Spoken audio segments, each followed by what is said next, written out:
Good morning and welcome to Ewetopia Farm on this blustery, icy day. That's kind of a common theme. Still busy. We're still trying to get lambs out of jugs and over to the coveralls so we have space. So let's go into the barn today and see how everyone's doing. Trying to put straw in the coveralls. And the lambs are like a plague.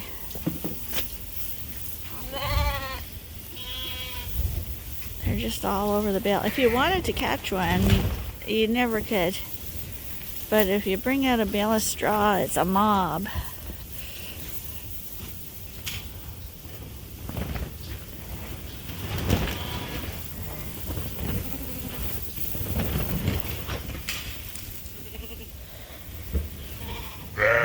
We're in group 1 of the Suffolk pen. And yes, we're putting out straw. And again, the wind is trying to blow our buildings down. It's so windy. Never seen a year like this. Really, really weird with the weather. All these guys were there.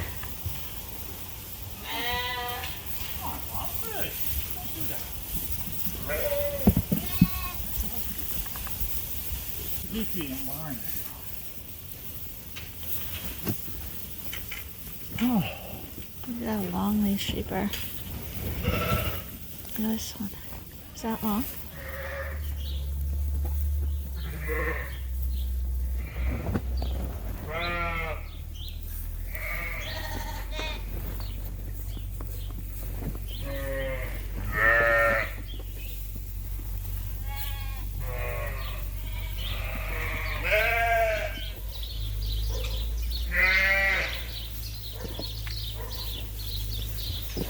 Burn's done.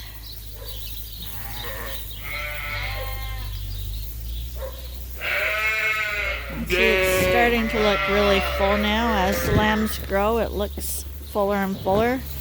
And that's why we always capped each quarter to 30 ewes, because when you bring them in here and they're little lambs, you think, oh, you're wasting a lot of space. But as the lambs grow, you realize that you really can't put in any more without being overcrowded.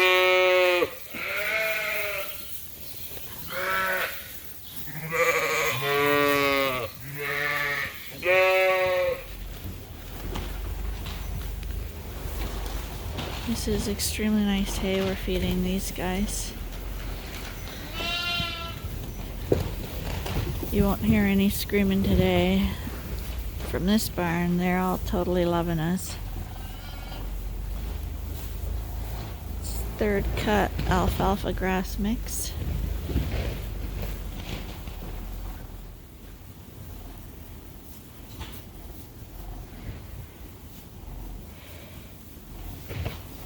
These guys want some in their feeder so they can eat, because these guys can't reach this trough.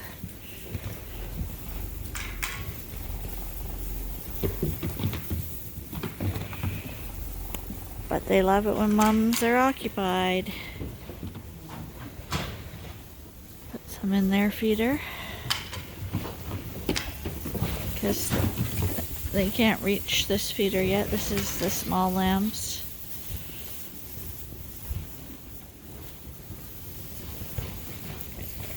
But even these guys look like they're growing.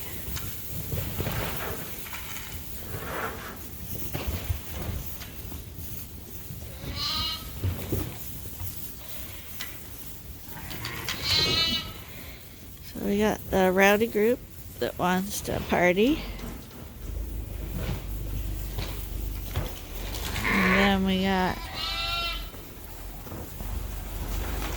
the greedy group that wants to eat over there.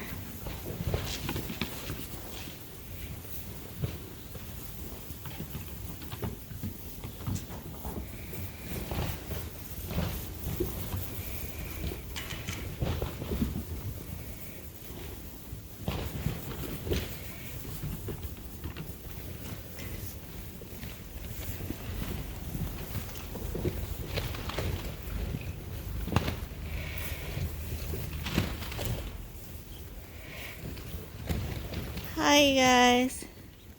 And this is my little Dorset pen. These guys are gonna go very shortly get mixed up with the replacement ewes because we're gonna be moving pens around again. Hi buddies.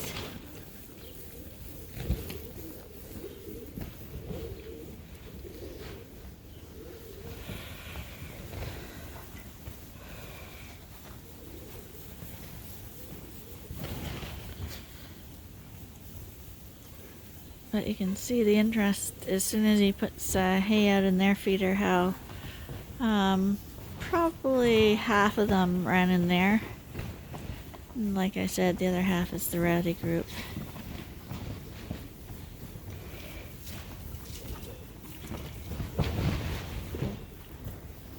Third cut alfalfa, about 30% grasses. Nice and soft. Just look at it close to you.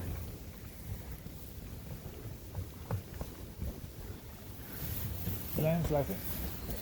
Lambs love it. Mums love it too.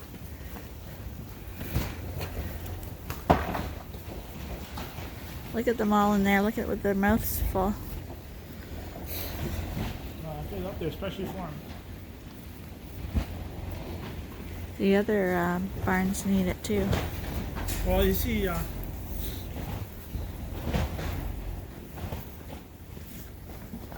pay attention!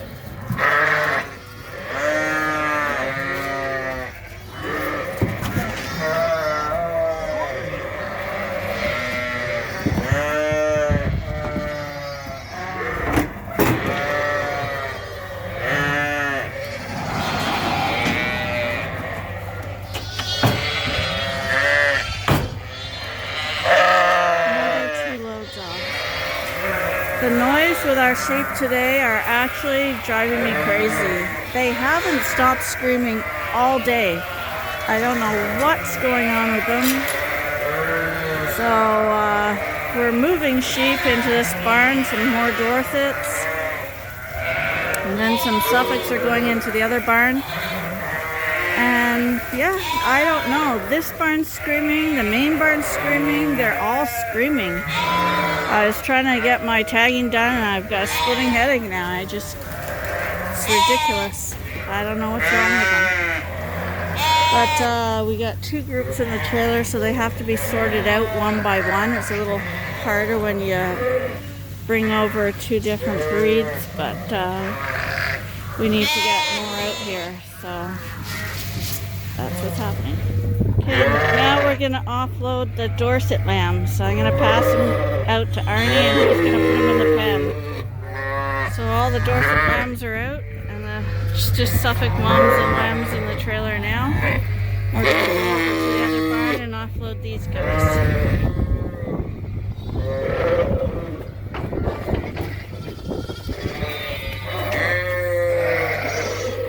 And the new ones are all in here, the new Dorsets. So they'll sort themselves out. They actually like it out in the coveralls much better. So the sooner we can get them out here, the better it is. So we're waiting for Arnie to back up. This barn, thankfully right this second, is a little quieter. We can hear ourselves think. But we're dealing with the ice issues. Extremely, extremely icy. Okay, the ewes are off. Now we're gonna round the little lambs off. Hi, you guys. Come on.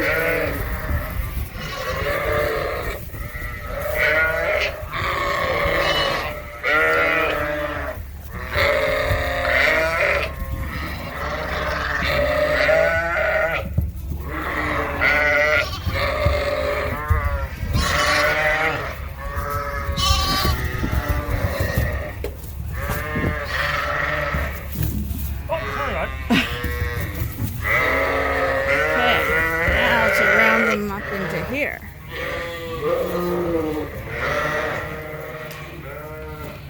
Okay, that was the last load for this quarter of the barn. Next time we move this group to the back And then the new group will come in here.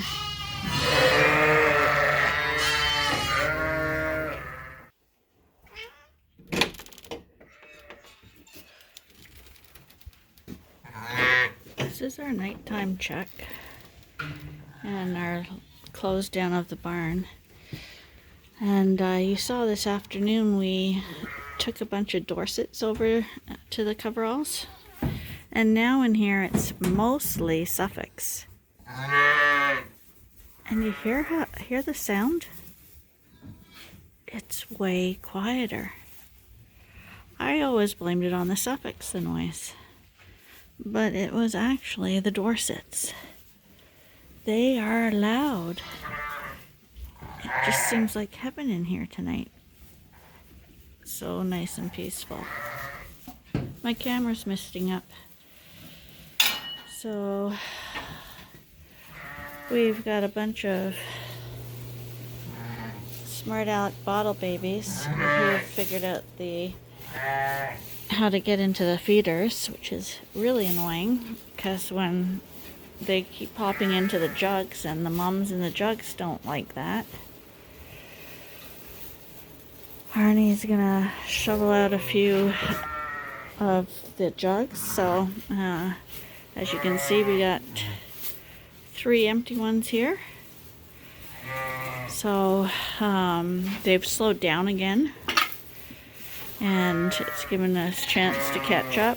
Still a lot of ewes in here, as you can see, and all these holding pens are full too. We got 3 going, but when they're out of the jugs, each step is less work. Jugs being the most work. The group pen, the small group pen, second. Oh, see, look, he's gonna hop in here, or try to, because we're here. It's a really, really bad habit.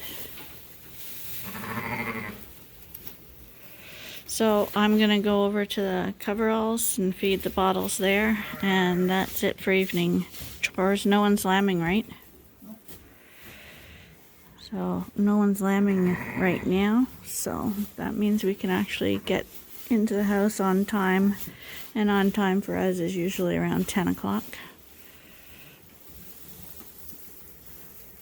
And you see, there's the jug in the front that we just cleaned out with the lime, and that lamb's hopped in there.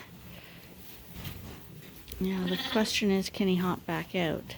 Because inevitably they get in and then they can't get out. And if they hop into a jug with another mom, one of these things, they end up getting hit by the mom and the mom chasing them around the pen and they can't get out. So tomorrow more go out. This girl and her lamb's gonna go out. This mom's got triplets, but she's only got 2 in here because one got adopted. Hi Mom, did you have triplets? And again, big triplets.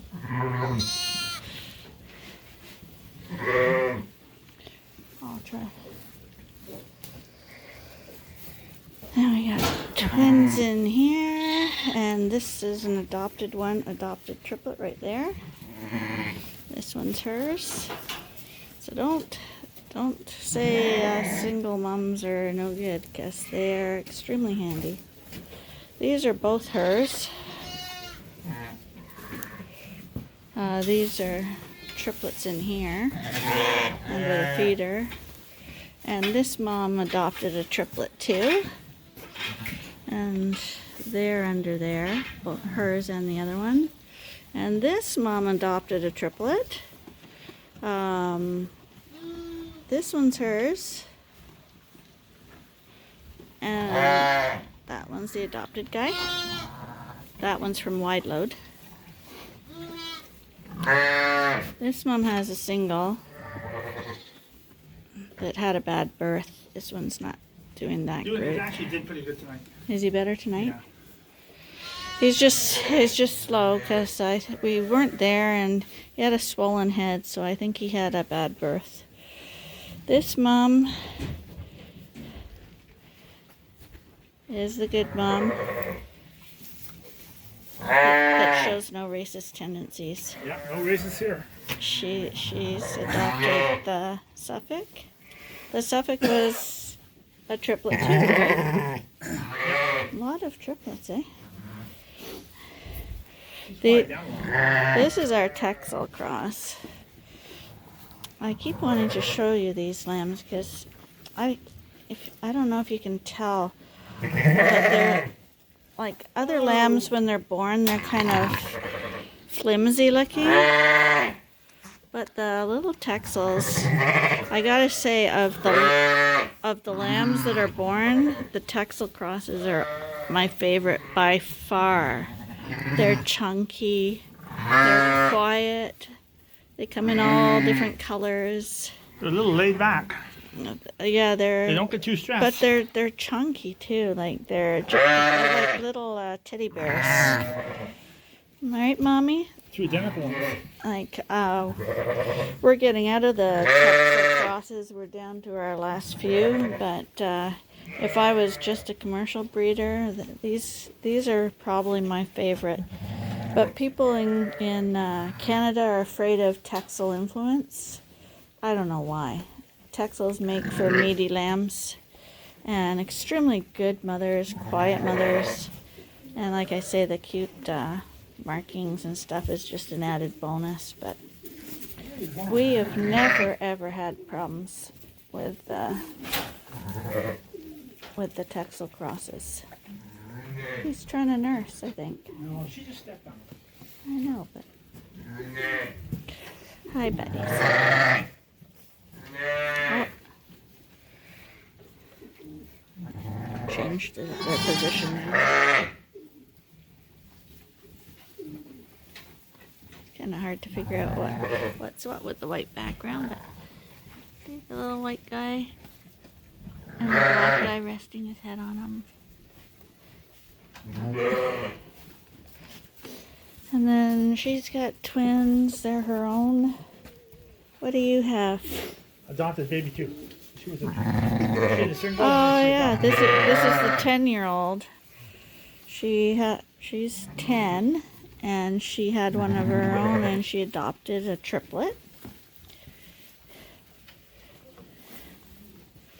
And this one must have adopted one too. No. Is there only one lamb in there? Oh, she gets to raise one. She's a widow influence, and she has the one lamb. So that's there. Yeah. She only has one. She had triplets last year, you told me. In which case she's forgiven. And this one has twin boys.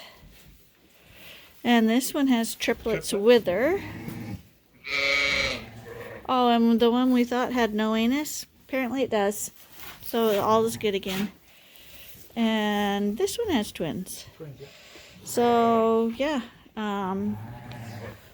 we had a whole bunch of triplets and a few singles, and pretty well they're all gonna leave the jugs here with twins. And you can't ask for better than that. And you should, then. What, Ernie? So all the kids that are 16 years old or 18 or younger, I want them to know if they know what that is. Because the new generation doesn't know what a fork is. There you go. Well, that's all I got to say tonight. But that's a pitchfork, right? Oh. Not a fork. Is fork for eating. Is that a hay? Is that a hay fork or a manure fork? What's the difference, honey? I have no idea. Oh, come on, honey. You got to figure this. You're a farmer, aren't you? No, I'm not. A manure? Because I remember you told me when I was in school, and you told all my friends that there can only be one farmer. And my friends all said, "Lucky you, Lynn, you're off the hook."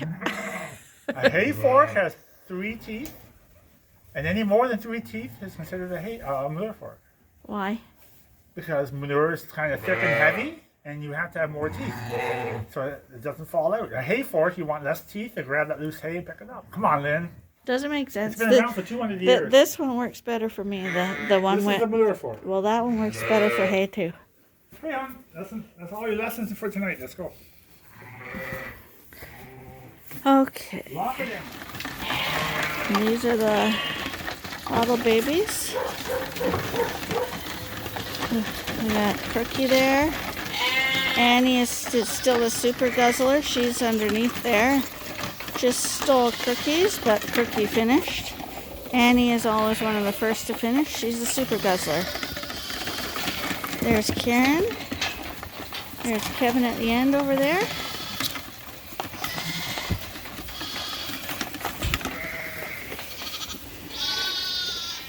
These are the barns at night.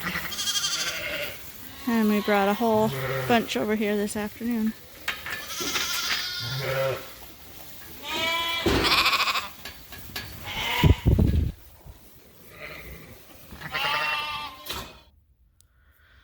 So, we got everybody fed, bottles washed, and we're going to call that a day. And hope you'll join us again tomorrow for the next episode at Ewetopia Farms. Bye for now.